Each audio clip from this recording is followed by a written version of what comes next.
more information.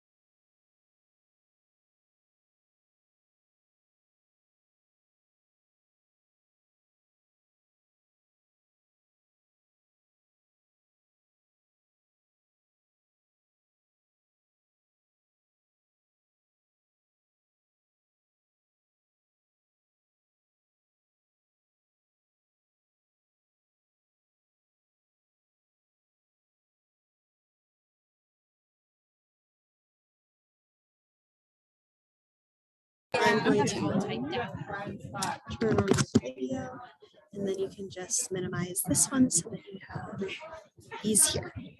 Cool. And your chats are right there. I'm unmuted. Yes, you're unmuted, and our video is on. Hi, everyone. We'll be starting shortly. How many participants? Yeah.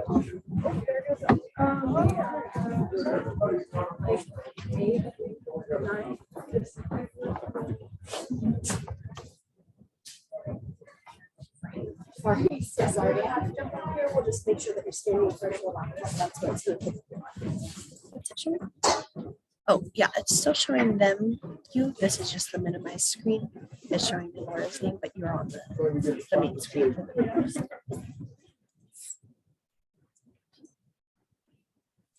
It's showing them that it's there. It's just interactive.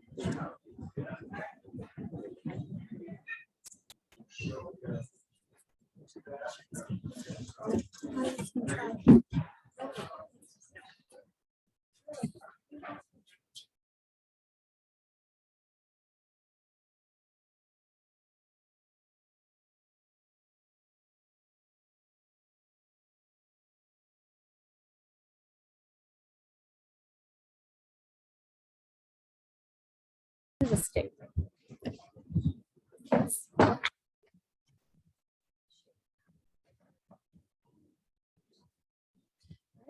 You should be good to go. Okay, I'll introduce the session. Okay, thank you all for coming. This is the New Technologies Key to Agriculture Future Sustainability breakout session. So if that's not the one you want, then go to another room. We have 3 speakers, and we're going to let them speak back to back, and then we'll have questions at the end.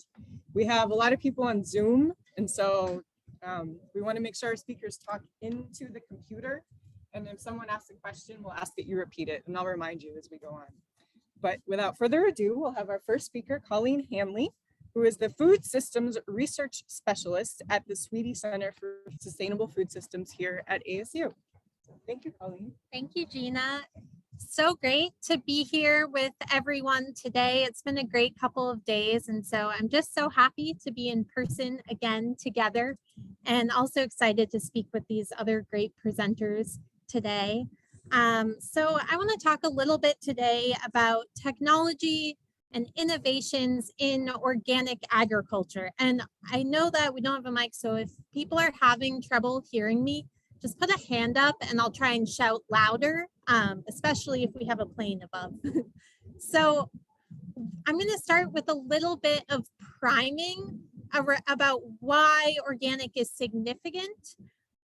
When organic agriculture did not have a public-private partnership and a formalized definition, there were varied definitions of organic and what organic meant. And so this led to a lack of consumer trust in the organic word, and stakeholders and producers came together and asked for a formalized definition of organic to protect it from weakened ideas of what it might mean. So they really wanted to protect this concept of organic.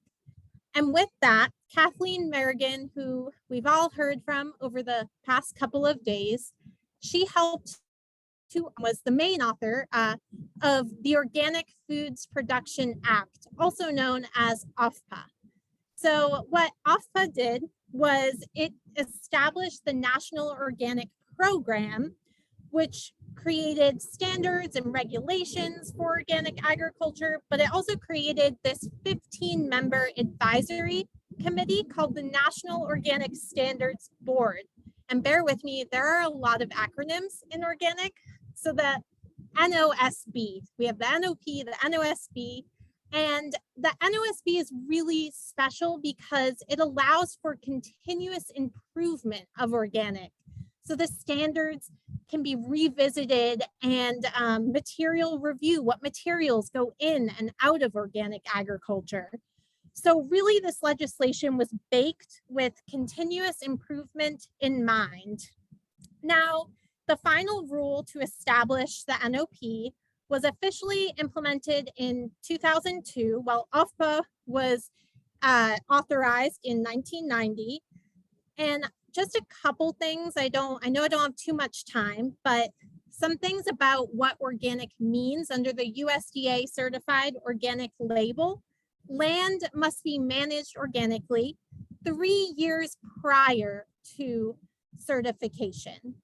Another thing is that once this period passes, a USDA accredited third-party certifier will come and do an in-person inspection, and those happen annually to certify you as organic.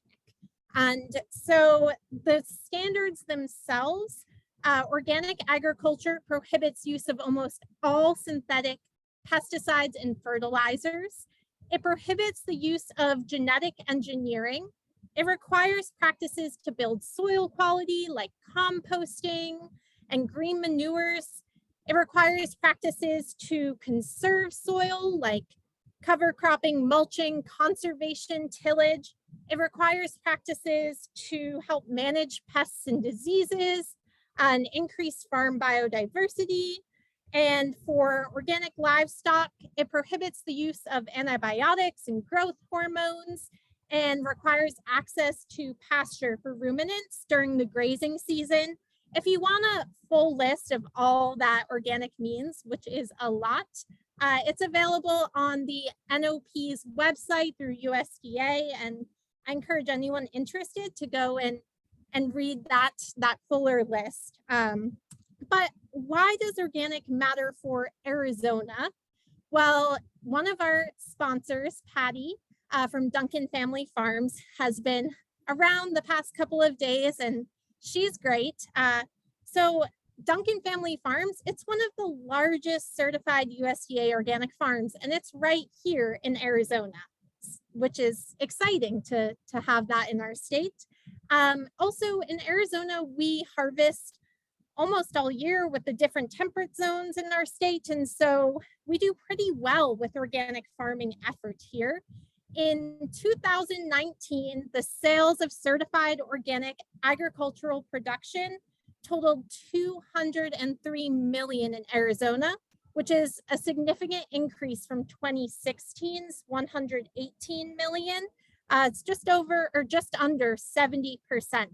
Arizona is the 11th ranked state in terms of certified organic value of sales, and the number of operations was 62 in 2019. That's up from 24 in 2016. So we've seen growth and a continued and sustained growth in Arizona in organic, and that's just looking at the officially certified organic. There might be many more producers practicing organic methods that are not certified. So for nutritional security, organic agriculture is important because it focuses on sustainability. It uses less inputs. Side-by-side trials have found that organic production after a 5-year transitional period actually has higher yields during times of drought than its conventional counterparts. And in terms of pesticide and health, we know there's a lot of links between pesticides and health, like cancer and diabetes. Okay, I'm gonna skip ahead now because I want to get to the technologies and I spent a lot of time on background, but Organic is not an old way of agriculture. There's a lot of innovation in it. So we have biocontrols. Organic agriculture uses an ecological systems approach as the first line of defense, but they also allow for natural biocontrols to help manage disease and pathogens. And so there's a full list of this available on the Organic Materials Review Institute and through the National Organic Program. And so keep that in mind, as this also benefits conventional agriculture. It's not just for organic. In COVID, we saw innovations in certification. Previously, they were always in person, which can pose a barrier to some producers and processors. But in COVID, we saw virtual inspections with drone technology. And that was exciting because it reduces the barriers for people to get certified, which I love. I think anyone who wants to be certified organic should have access to that. Robots, there's a lot of exciting things happening in robotics to help increase efficiency of organic agriculture. We have weeding robots, which helps reduce manual labor needed and reduce the reliance on tillage in organic agriculture. We have robots that can help monitor what's going on in the field so that producers can stay informed about what's happening in their fields and in their herds. So it's very exciting things happening in that realm. Appeal Sciences post-packaging. Some people may have seen Appeal Sciences at the grocery store. Very cool. It's an OMRI coating. So it's natural coating that goes onto vegetables instead of plastic. And it can maintain the shelf life of these produce for 3 times longer than normal, and reduces food waste and reliance on plastic. So I love Appeal Sciences. The last thing in terms of technology I'm going to touch on is bugs, which the National Organics Program doesn't have a standard for insect protein. And that's an area I view as a growing point that I hope is going to be worked on soon with the NOSB. So bugs are a sustainable and protein efficient source of food and animal feed. And you can even have separated flowers made from crickets. And so it's delicious. I've eaten it. Gina here has eaten it in cookie form. So that's another growing area of organic. I say all this because organic production is an asset to the US farm portfolio and the Arizona farm portfolio. And it's a part of our solution for long-term nutritional security. It's a forward-thinking agriculture. With that, I'm going to drop some links in the chat and pass over the floor.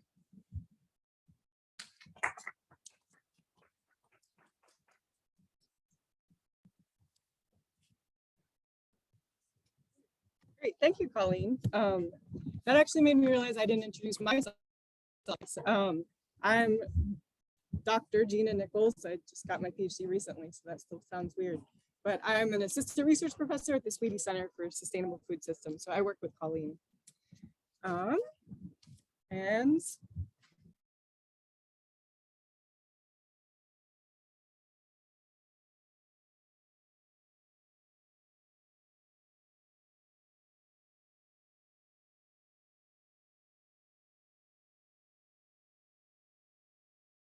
who is the program manager for the Coalition for Farmland Preservation.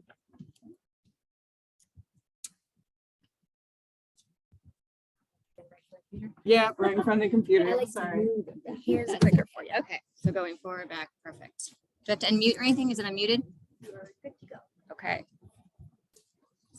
Okay, so hi everyone. My name is Danielle Carell. I'm with the Coalition for Farmland Preservation with Local First Arizona. And has anyone here heard of the Coalition for Farmland Preservation? We got a couple. Yay! Oh, nice. Okay. So a little bit of background with the coalition itself and what we do. The coalition formed in the fall of 2020, and it formed out of a need to have a focus group on addressing the loss of farmland that we're seeing throughout the state. So we say we focus on the loss of farmland in Maricopa County just because out of a capacity, but as you all know, the loss of farmland is a statewide issue, and it's within all communities. So we really work to make sure that we have those small to medium farmers and producers. So essentially we can feed our state, right? And in most of our work is just trying to find affordable and viable farmland for our growers. And so this was actually mentioned in a session I was listening to, the Food of Our Ancestors, how they were all talking about farmland access. So it's just access to viable farmland is something that all farmers and producers deal with. So today I'm going to speak on the role of adaptive agriculture, and in the context when we're talking about new technologies and the future of Arizona sustainability, what role does adaptive agriculture play? And I really wish I could have gone right after the section that talked about the food of our ancestors, because if you're talking about adaptive agriculture, I highly recommend you listen to that recording, because that's a whole nother indigenous work that they're all doing in an approach to it that I do talk briefly about, but they've been doing adaptive agriculture since the beginning of time. So I think that's a great supplement to the kind of the approach to what I'm going to be talking about. And I'm going to talk about what is adaptive ag, what does it look like, and why is it important? So anytime I talk about a concept, I always like to define it, because when I say something is adaptive, it may not be your definition of adaptive. So adapt means to become adjusted to new conditions and challenges. And I'm going to talk about what are those new conditions and challenges for Arizona. Some of them aren't new, some of them have just become more severe. Change behavior to become better suited to the place and the environment. I think we're seeing that now, right? As things are changed, how do we become better suited, especially in the space of agriculture, having these conversations of how can we adapt? And then at its most basic level, adjust in order to survive, right? That's really where adaptations come about, is we need to survive. So I want to also just point out these pictures too. So the top picture is Agro Voltaics. I'll talk about a little bit later, but that's one of the ways that we're kind of taking a holistic approach to how can we do agriculture. In the bottom right hand, I don't know if you saw that presentation by Dr. Michael Johnson. He's talking about dry farming, and that's a picture of his corn that he does for dry farming, and how the Hopi community has done this form of agriculture and adaptation for thousands of years.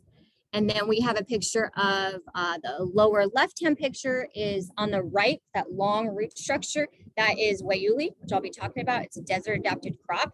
On the left is a picture of wheat. And if you look at that root system, one has a really shallow root system, one has a long root system. So we're talking about drought tolerant.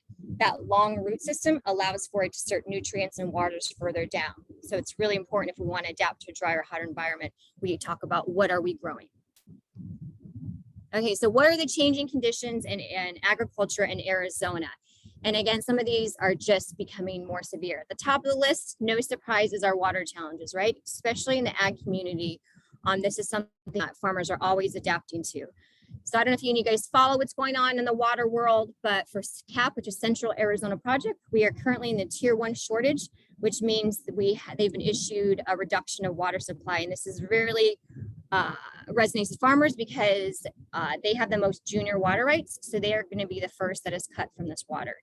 And farmers, particularly in Pinal County, in a tier 1 shortage, will be receiving as much as up to 60% of their water rights. So that's that irrigated water system that allows them to grow. So that's really major. Imagine if you were growing something and 60% of the water that you use got cut. How do we have this conversation of what we're growing? Also groundwater. So as farmers are losing some of their CAP water, they're going to look for alternatives, right? So now in the groundwater space, we already have farmers that use it. We're having larger farmers come into Arizona. So imagine you're just going to have more people at that water spout needing that water. Okay, temperature differences. I don't know how many of you were here, what was it, 3 years ago when we had triple digits for 3 months? I remember that summer because I was like, should I move? So it is becoming a hotter environment overall. So how do we talk about that when we talk about agriculture, where we're seeing higher rates of water evaporation because it's drier? How do we plant crops in a drier environment? That's just part of that. What is that changing condition and how do we adapt to it? So the third one is something that I deal with daily when we're talking about farmland loss and land access, urban sprawl and rapid development growth. So the figures here I have from MAG, that's Maricopa Association of Governments. This is specific to Maricopa County. It's showing you the rates at which some of our cities are growing. So you have Queen Creek 9%, Buckeye 8.9, Goodyear 5, Surprise 3.8. So what does that mean? Those are high rates of growth. In other ones, you might see anywhere from 0.5 to maybe 3. Where is all that growth coming from? it's taking up these lands that used to be agriculture and now building developments, building facilities, industry. And why we realize, you know, it's natural, not that it's natural, but we're in a context where we're getting more people who want to come live here, and we understand development needs to happen. We need to have a space where we talk about how are we developing and how are we going to feed all these people. If you lose all that farmland, how are we going to feed them? And also the environmental benefits of agriculture land. If we now just start to build more of these concrete buildings, how does that affect the urban heat island effect, right? Because now that it's so hot here. Also, not to mention all these food coming in here, people coming here, our food supply. We're going to have higher and higher demands of food. So how are we going to feed people? And then finally, we can't work in a bubble. Anything that happens to state and US and global affairs, it all affects the food system because we are a global food system, whether we like it or not. I think there's definitely communities maybe that really focus on more subsistence, which is great. And we try and emphasize having a local strong food system, but we are a global food system. So even right now, it's happening with, you know, in Ukraine and Russia, that's affecting wheat supplies, that's affecting gasoline supplies, all of that. So how do we adapt to the changing condition? So what is adaptive agriculture?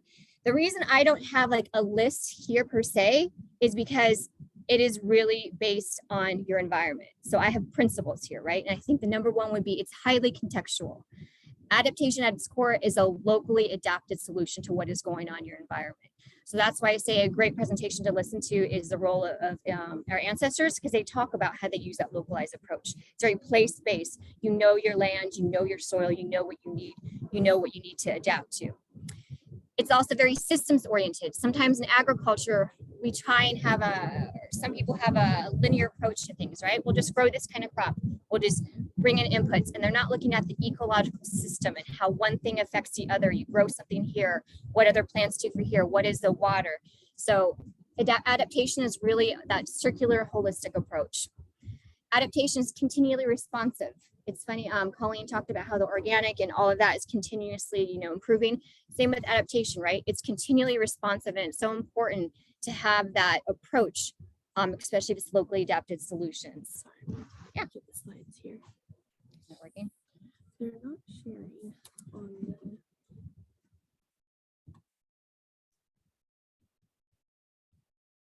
And the last one, I'll just keep going while she's doing that. So it's very process driven and outcome oriented. And I really stress the process driven part. We have to ask ourselves, you know, what are the means? How are we going about when we pose these solutions? And then outcome oriented, like what is adaptation all about? It's like, are we trying to build a more resilient food system? How do we adapt in order to do that? So what does adaptive agriculture look like? And again, I'd go back to the food of our ancestors. They have beautiful examples of how they're doing adaptive agriculture. And they showed just the beautiful work that's being done with seeds and how a seed has been, you know, through thousands of years, how it's been adapted to its own environment, whether it be water, sunlight. So I would definitely take a look at that presentation.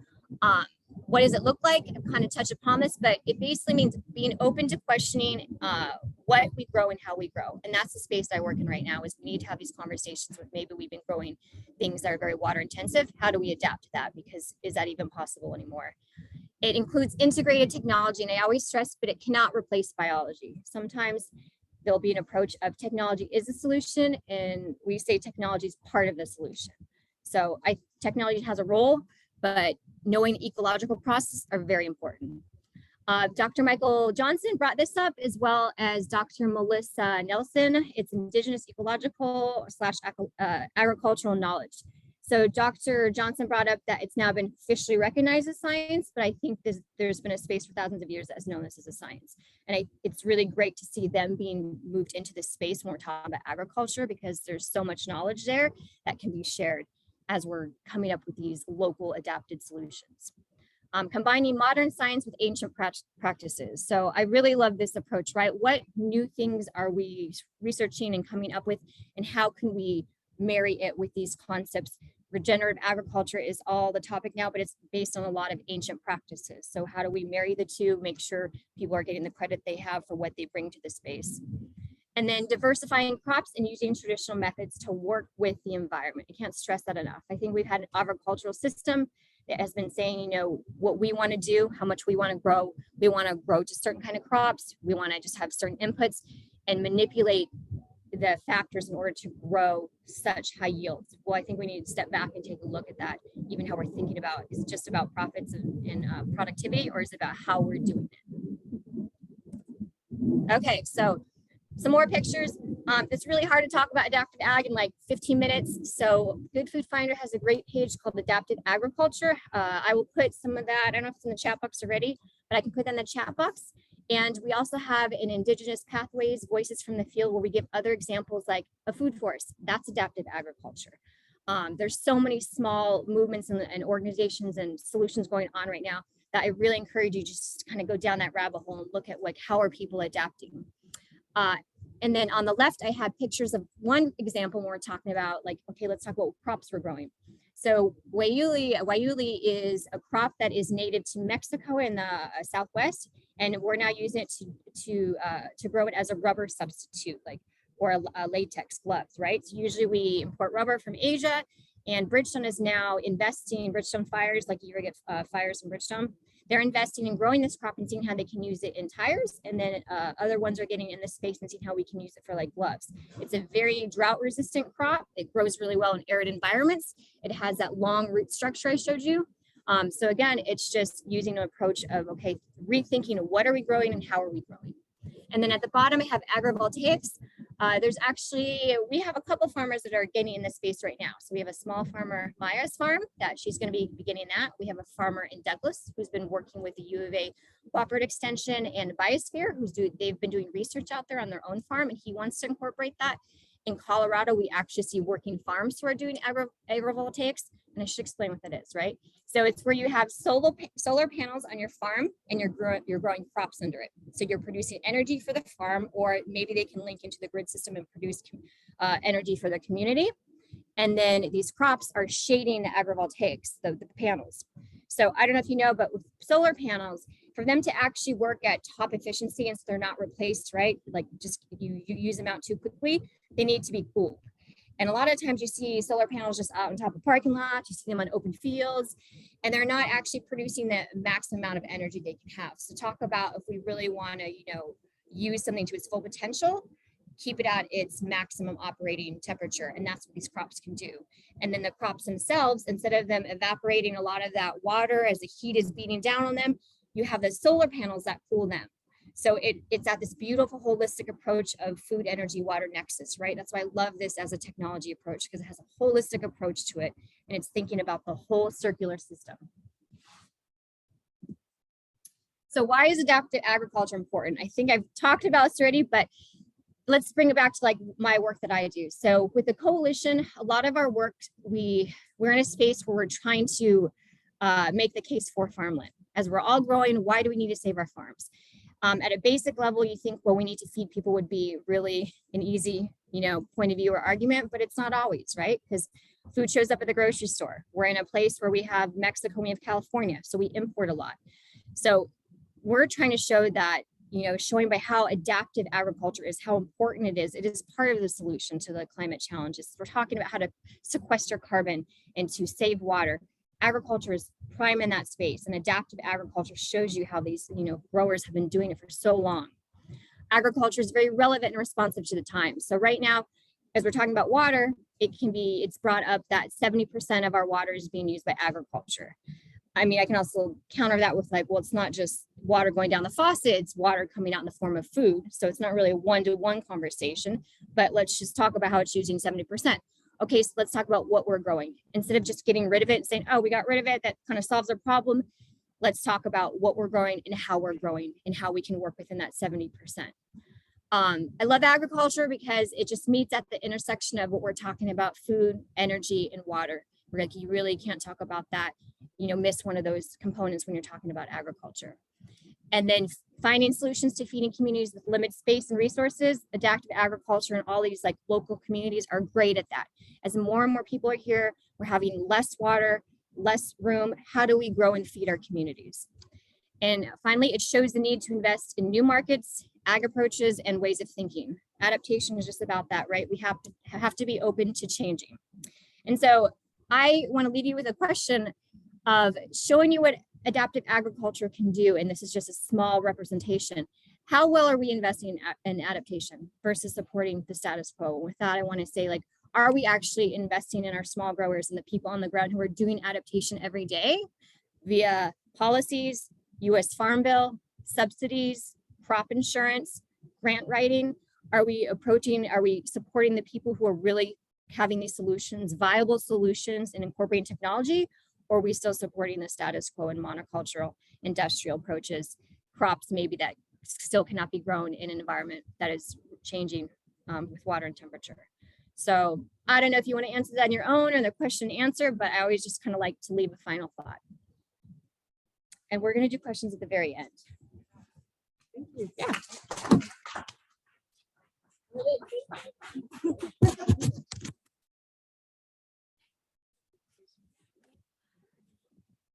All right.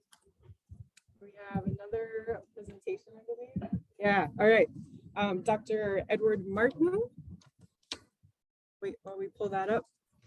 And he is the interim director of the University of Arizona Cooperative Extension. No problem.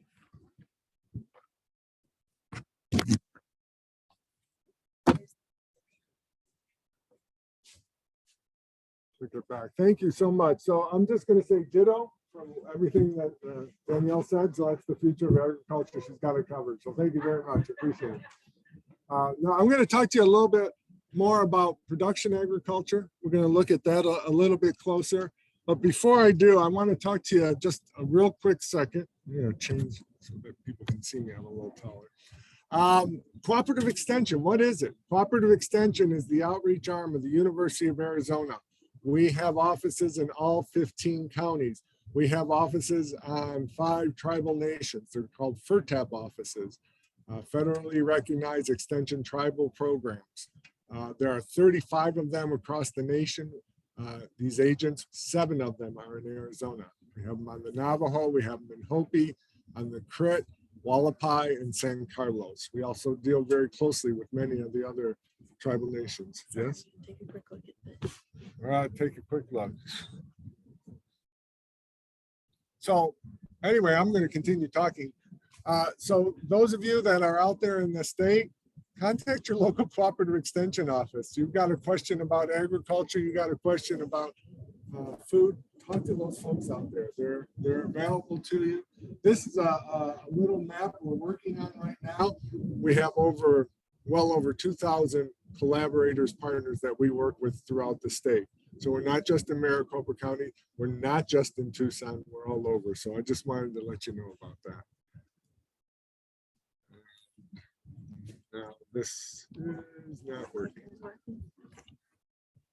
I can just click the button. Let me see. Oh, now it's working. So this was quite a task. Talk about the future of agriculture. Someone last night asked me, so what are you going to say? And I said, I don't know. I'm still working on the presentation. And after what I heard today, I'd probably change it even more. I've been here since 1992 in Arizona, and I've seen quite a change. And it's been nothing short of amazing for me. Let's talk about water, right? Reservoir levels. When I came in 92, you did not see this up in Lake Mead. Colorado River, that's also getting down there. And we've already talked about tier 1, right? And those of you, it's already been explained. We've got growers that don't have enough water. So what are we doing? Well, we're not going to be doing what we used to do. We're not going to be irrigating the way we used to irrigate. We've got to be looking at different ways. We might be able to use some high efficiency center pivots and sprinkler systems. These come a long way since I worked with them back in Michigan back in the 1980s. They've got drag hoses now. They've got individual flow meters on them, so pressure regulators. So they can come close to 90% efficiency. That means 90% of the water they apply actually goes into the plants, and only 10% is lost. We have drip systems now, buried drip systems. We've had these for years. You can see here that's the manifold that's sitting up above ground, and you can see the tape that's buried. This is what it looks like when it starts irrigating, right? Now we're not irrigating the whole field. We're irrigating a single line. We're irrigating right where the plants are. These systems approach close to 95% efficiency. We only lose about 5% of the water to evaporation. And so it's very, very efficient. If you want chemicals or fertilizers applied, very, very precise. These can be also used in organics, just to let you know. This is not an inorganic, not organic. This is an irrigation system. If you want to put fish emulsion through this, that's fine. You can put your organic chemicals through this just as well. And some of the systems also work on top of the ground. So it doesn't have to be big, doesn't have to be gigantic. Some of the designs vary. And so there's a lot of things that are happening right now in the irrigation that will allow us to take advantage of higher efficiency systems. However, these things do not come without their challenges, right? Pocket gophers. They don't chew to find water, folks. They chew to chew. They just do that. And so you have this drip irrigation system that you just invested and you put it out there and you find out you have a whole bunch of pocket gophers living in your field, and you start seeing these little sprays put up. So there is a little bit of a challenge. And even with the center pivots, right? The wheels, you're going over things, you got to cross over things. I've actually seen a center pivot up on the side of a barn that I guess the automatic stop didn't work and it started going up the barn. I've heard about them running over cattle that were out grazing. So it's not without its challenge. And these systems require a little bit better water, right? Higher quality water than we're used to with our surface systems. Both drip and sprinkler. Drip probably a little bit more. And the other thing, let's be real, these systems cost money. It's not easy. And many of our growers in the state, the big growers that you know of, you see the large systems, they don't always own their land. Quite often that land is being rented, and for them to spend money to actually put in a system is quite high. But you know what? We can't do it just through irrigation. We're going to need to be using some other techniques. And technology is something that growers need to embrace, and they actually have been right along. Things like automatic lettuce thinner, right? We don't have the population anymore. I know we talked about getting back to the land and how we need more people involved in agriculture. Well, the truth of the matter is we don't have that right now. And so we're looking for alternatives. This is an automatic lettuce thinner.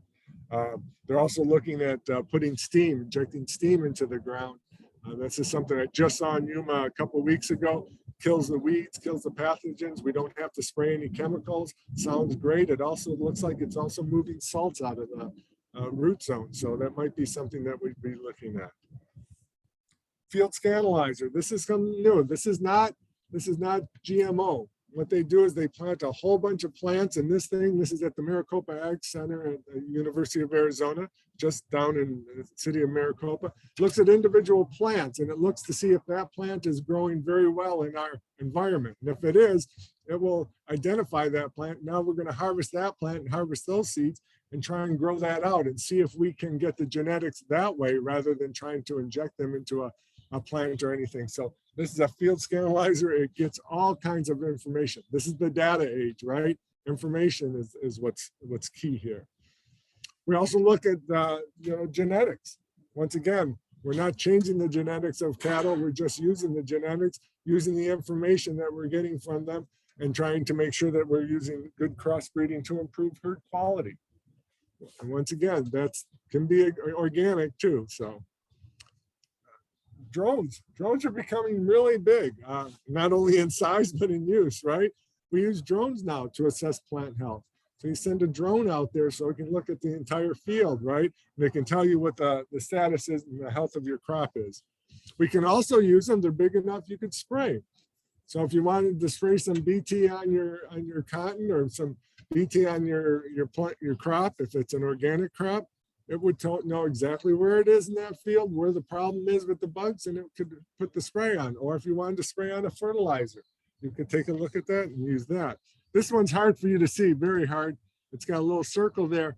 We're also using drones in palm trees and for dates, right? And they actually use the drones to fertilize the dates. And so they spread pollen among the plants. This way we get a more efficient system. So all of this comes down to using data, right? This is a field map of yields. It identifies the areas where you have good yield, where you have poor yield. You could go out, find out why you have poor yield. Maybe you'd identify a corner that has poor soil. And you know what? We're not going to plant that corner anymore. It's not worth planting. We're going to just leave that one fallow because basically we don't get the yield out of it that we need to. And we start identifying zones. And if you have a center pivot or if you have a drip, now you know where that zone is. So now I'm going to put a little extra fertilizer there, a little less over there. You're going to have prescriptive irrigation and prescriptive farming. And then of course, GPS it's almost everywhere now, folks, on tractors and all for production agriculture. It's huge. I remember back in 1992 when I got out here, and if you had a straight row, you were real happy. You had a good tractor driver. Everyone was cheering. But I mean, there have been times when those rows, now they know exactly where they are. And not only do I know where I am, I know exactly where my plants are. So when I go through to cultivate, I know exactly where the row is. So I don't have to worry about hitting those plants, and it's much more efficient. And then also, you're going to have to start embracing new crops and new cropping systems, right? We're going to start growing stuff differently, growing in controlled environments. That's going to be something that we're going to be looking forward, and growing things in different geometries, right? Vertical farming, whoever thought, what are we doing here? Let's start growing some stuff here. So this is something that we're going to have to take into account, and the future will hold. And this is good old Waiuli. Yes, I brought it up too. I know much of it. U of A is working very closely with Bridgestone down there. Bridgestone's talking about putting in another 20,000 acres of Waiuli in Pinal County because it uses less water. When we first started looking at it, we thought, well, the more water you get, you apply, the more plants you get, the more growth you get. Well, that was true, but they were finding that the quality of the rubber was not as high. And actually it didn't work that way. So now they've gotten to a point where it actually uses less water in order for you to get an economic crop out of it. So in conclusion, where's the future of Arizona agriculture? Well, part of it is with the kids, right? The FFA, the 4-H kids, right? I mean, that's our tradition. And I think that's fine, and we still work very close with them. But it's also in the education, the Summer Ag Institute that the University of Arizona has, Ag in the Classroom. Folks, there's 4.7 million people in Maricopa County. It's pretty much urban. We're an urban state. We have a large rural area, but we're an urban state. We need to make sure that those folks have a connection with agriculture. And so what we do is we bring the kids out, right? We start talking to them about where agriculture, where things are grown, how things are grown. Let them talk to a few growers and some producers. Let them see a farm and see how the animals are being taken care of. These people are, the growers that I know and the producers I work with, they have a great appreciation for the animals that they work with. They have a great appreciation for the land and for the soil that they work with. I even like this is a picture, it's an older picture. We had actually teachers come out to the Maricopa Ag Center and see if they could do some siphon tubes. And I'll tell you, it was a bit hard to do that. These are the tubes that use in irrigation. So get folks out, let them learn about agriculture. So where is it going to be? It's going to be where the water is. It's going to be in Yuma, where they have high rights on the Colorado River. It's going to be in Native American lands where they have the water. It's going to be where the folks are growing crops that are high valued crops. It's going to be where folks are taking advantage of genetics to improve their herd. It's going to be in different places. It's going to be under hoop houses. It's going to be in buildings. It's going to be in greenhouses. It's going to be crops like dates that are very unique and have a very strong market. It's going to be where the folks are using the technology in order to maximize the efficiency of their production.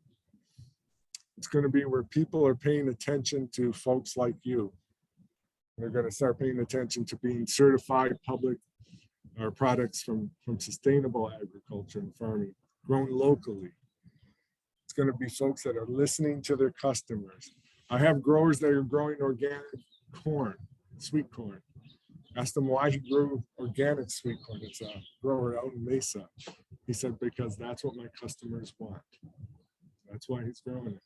Cage-free eggs is because that's what customers want. So you all have the ability to help form the future of agriculture. And growers that learn to adapt to a change. Adaptive agriculture. It's a nice one. I'm coming after her. I felt like I don't even know why I need to talk, but that's all right. So the truth of the matter is that the future of agriculture is going to be the growers that adapt, that innovate, that understand that they are working in a global market, but also that look at the local markets to make sure that those are being taken care of as well. So I think that's all I have. And I thank you very much for your attention. So thank you.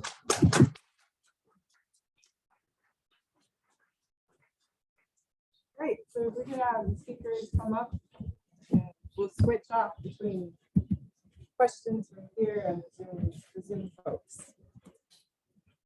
So right now we can start. Does anyone in the room have a question? For any of the speakers? Sources.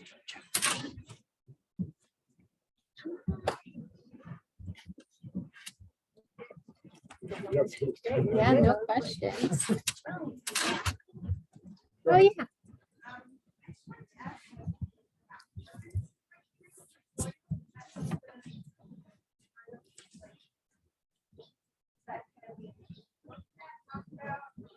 So for the University of Arizona. Sorry, we have to repeat Oh, the yeah. question. Oh, Thank you.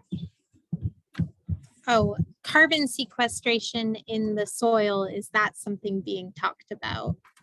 So yeah, we're working on that at the University of Arizona. And so we're looking at doing a long-term study at the Maricopa Ag Center, just in that. We just hired a soil specialist and he's very, very much interested. It's something that's been happening quite a bit around the country. We haven't done a whole lot of it here in Arizona, but we're thinking that we need to start looking into that because yes, that's definitely an area where we might be able to make a difference and make start sequestering the carbon, and that's a more sustainable, right? We're getting back to sustainability, so sustainable farming. So yeah, it is something we are looking at. And I will say that the USDA has a climate smart grant out right now. So I know that Danielle and I are working on an application. We actually would love to bring the U of A into that. We've really been looking to bring whoever we can and have a wide partnership. We're not very far along in the process, but yeah, anyone who's interested in working on carbon sequestration, we're hoping to bring a band of Arizona stakeholders together and try and study some carbon sequestration more with that USDA grant opportunity. And then if I can add to it, so there's actually some great work going on now. So there's one called the 1,000 Farms Initiative. So this is one that is started, it's going to be throughout the US. They're doing 1,000 working farms. So something to distinguish when we're doing research. A lot of times research will be done on research farms. So they'll be researching like how much carbon is being sequestered.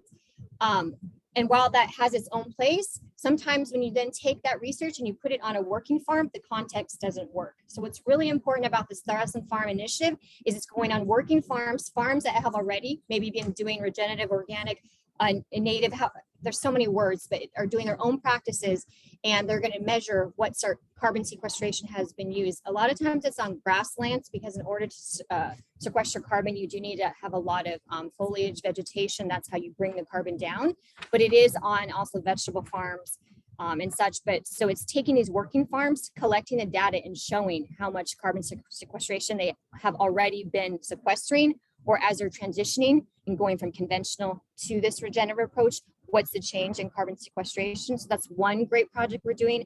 There's another one and it's escaping my mind, but I know there's two big movements going on in trying to measure that. And another project that talks about carbon sequestration, I had it on a slide, I didn't mention it. It was a picture of, it was called the 1,000 Agave Farm Project Initiative. So this is actually in Mexico, but we're hoping it's going to make its way to Arizona because what they're doing there in arid environments, which will be very similar to Arizona. It's a high desert arid environment where this is happening in Mexico. They're taking agave plants, growing them alongside mesquites, and then rotational grazing with livestock. And this is so amazing. So agaves, when you ferment them, they can actually be animal feed. They can be fodder. So when you're talking about how do we feed animals, if we know, growing alfalfa is water intensive, what are some other alternatives?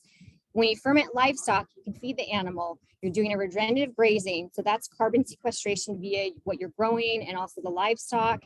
And then you're incorporating mesquite into it. So you can actually get mesquite pods, that makes mesquite flour. And it's very nitrogen fixing mesquite trees. So it's this holistic, beautiful system, and they are sequestering carbon, and they're measuring that. So there's so many amazing projects going on in this carbon sequestration, which has been happening, but maybe it hasn't been measured. And then also the work that they're doing at U of A too. But I really love this concept of doing it on working farms, because then we know it works because it's in its own context already.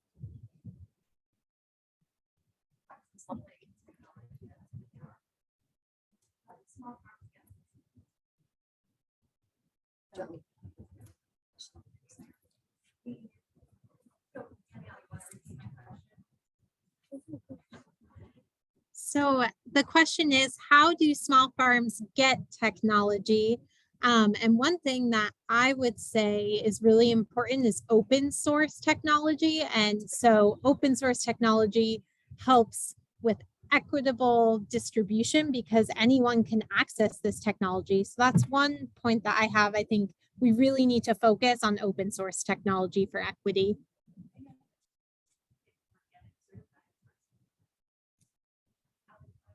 So for organic certification specifically, there needs to be a few different things that need to happen there, but cost share. So there is a cost share program for certification for organic agriculture.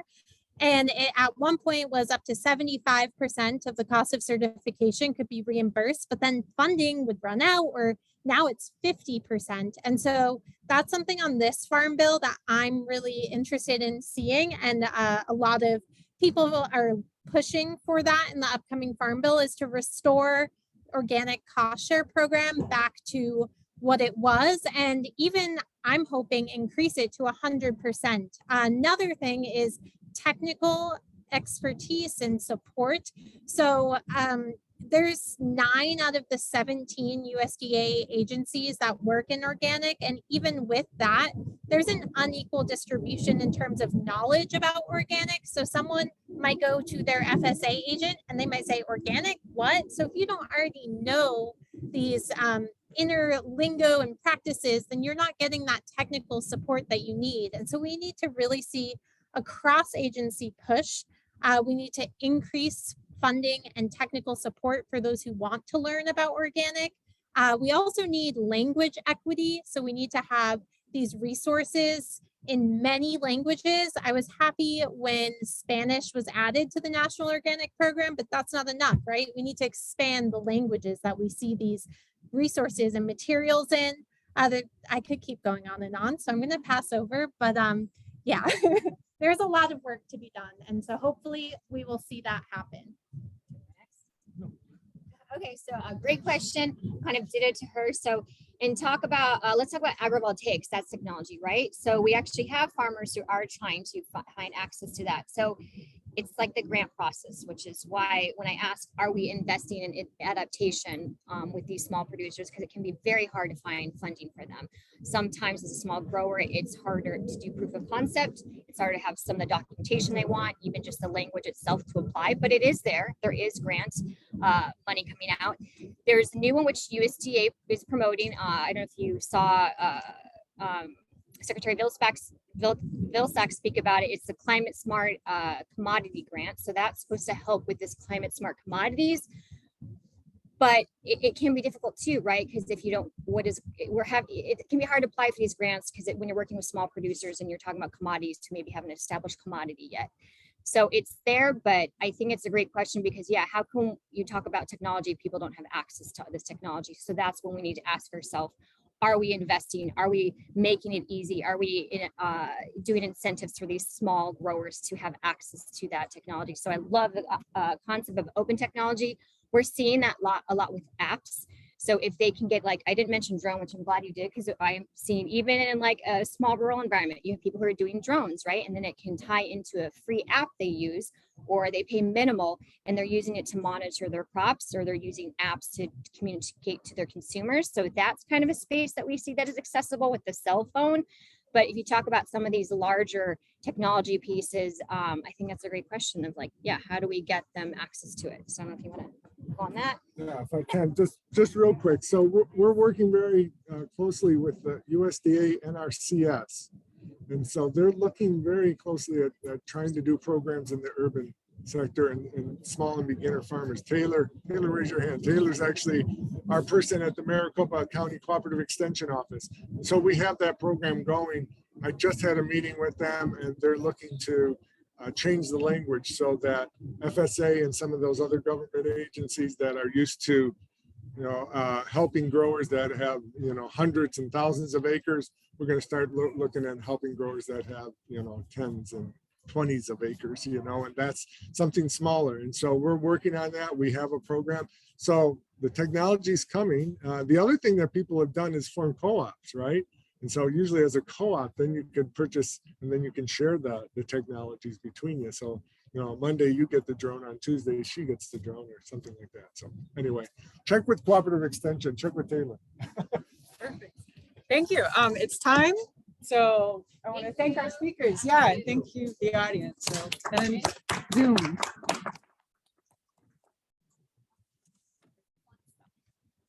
Thanks, I like Yes, your I slide. did. That was Wonderful. great. Great session. Yeah.